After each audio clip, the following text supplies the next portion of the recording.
Hello everyone, আসসালামু আলাইকুম। আমি স্নেহা। সবাইকে পহেলা বৈশাখের অনেক অনেক শুভেচ্ছা। তো আজকে মূলত আমি কোথায় কোথায় যাচ্ছি, কি কি করছি সেটাই আপনাদের সাথে শেয়ার করব। প্রথমে আমি একটা বার্গার কিনে নিলাম, অ্যান্ড দেন আমি দেখলাম সবাই বেলুন কিনছে। আমারও মন চাইলো একটা বেলুন কিনতে, তো আমি একটা বেলুন কিনলাম। তারপর ওটা নিয়েই হাঁটাহাঁটি করতেছিলাম। তারপর আমি এতক্ষণ ধরে যে বার্গারটা নিয়ে ঘুরতেছিলাম সেটা তো আর খাওয়া হয় নাই, তাই এখন এটা আমি খেয়ে কমপ্লিট করছি। এটা নিয়ে ঘুরতে আর ভালো লাগতেছিল না, ভালো একটা জায়গায় বসে সেটা খাচ্ছিলাম। অ্যান্ড তখন আমি একটা জিনিস নোটিস করলাম যে যেখানে ফুচকা খাচ্ছিলাম ঠিক তার পেছনে আমার নামের ফুচকার দোকান আছে, স্নেহা। আপনারা দেখতে পাচ্ছেন কি না আমি জানি না। তো ওইটা দেখে আমি আর আমার আপু অনেকক্ষণ হাসলাম। বিষয়টা ভালোই লাগলো। তো যাই হোক, আপনারা পহেলা বৈশাখে কি কি করলেন আর আপনাদের দিনটাই বা কেমন কাটলো? আমার আলহামদুলিল্লাহ অনেক ভালো কাটছে। আজকের দিনটা ছিল অসাধারণ। তারপর আমি একটা আন্টির কাছে হাতে পহেলা বৈশাখ লিখিয়ে নিলাম। তোমায় নিয়ে বকুল তলায়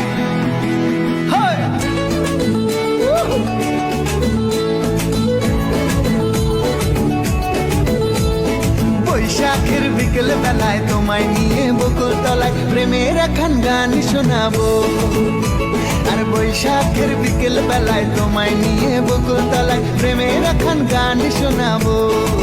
পাখিরা ডাকবে মনে রং লাগবে, পাখিরা ডাকবে মনে রং লাগবে, কিছু মিষ্টি মধুর স্বপ্ন সাজাবো, প্রেমের এখন গান শোনাবো।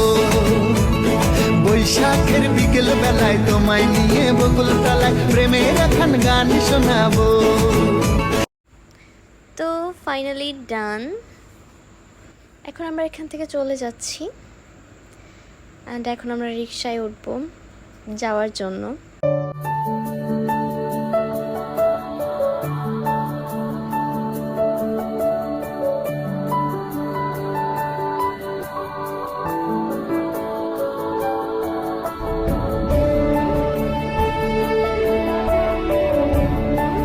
আমরা এখন ফুলের দোকানে যাব। বাই। ফুলের দোকানে এসে পড়েছি। এখন ভাবছি যে কি ফুল কিনবো। তো সবসময় তো গোলাপ কিনি, আজকেও গোলাপই কিনবো, কারণ গোলাপ ফুলের মতো কোনো ফুল এত সুন্দর না। ফুল কেনার পরে আমি সোজা বাসায় চলে যাব, কারণ আমি অনেক টায়ার্ড। সবাই ভালো থাকবেন। আল্লাহ হাফেজ। দিলের রাজা প্রাণ শাখা দিলটা